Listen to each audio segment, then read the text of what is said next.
থাইল্যান্ডের দামনেম সাদুয়াক বৃহত্তম ভাসমান বাজার। থাইল্যান্ডের রাজাবুরি প্রদেশে অবস্থিত দামনেম সাদুয়াক ভাসমান বাজারটি দেশ বিদেশের পর্যটকদের জন্য প্রধান আকর্ষণ। ব্যাংকক থেকে প্রায় 100 কিলোমিটার দূরে এই বাজারটি 1960-এর দশকে প্রতিষ্ঠিত হয় এবং দ্রুত জনপ্রিয়তা পায়। বাজারটি খালের ওপর ভাসমান নৌকায় পরিচালিত হয়, যেখানে বিক্রেতারা তাজা ফল, শাকসবজি, থাই খাবার এবং হস্তশিল্প বিক্রি করেন। পর্যটকরা নৌকা থেকে পণ্য কিনতে পারেন অথবা নৌকা ভাড়া করে পুরো বাজারটি ঘুরে দেখতে পারেন।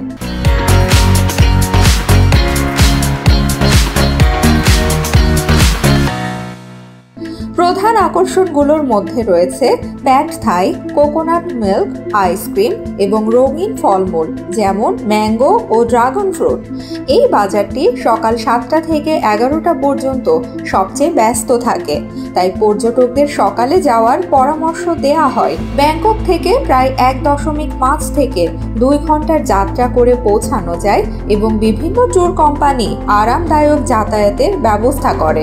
দামনেম সাদুয়াক ভাসমান বাজার থাইল্যান্ডের ঐতিহ্যবাহী জীবনধারা এবং সংস্কৃতির একটি উজ্জ্বল উদাহরণ, যা পর্যটকদের বিশেষ অভিজ্ঞতা প্রদান করে।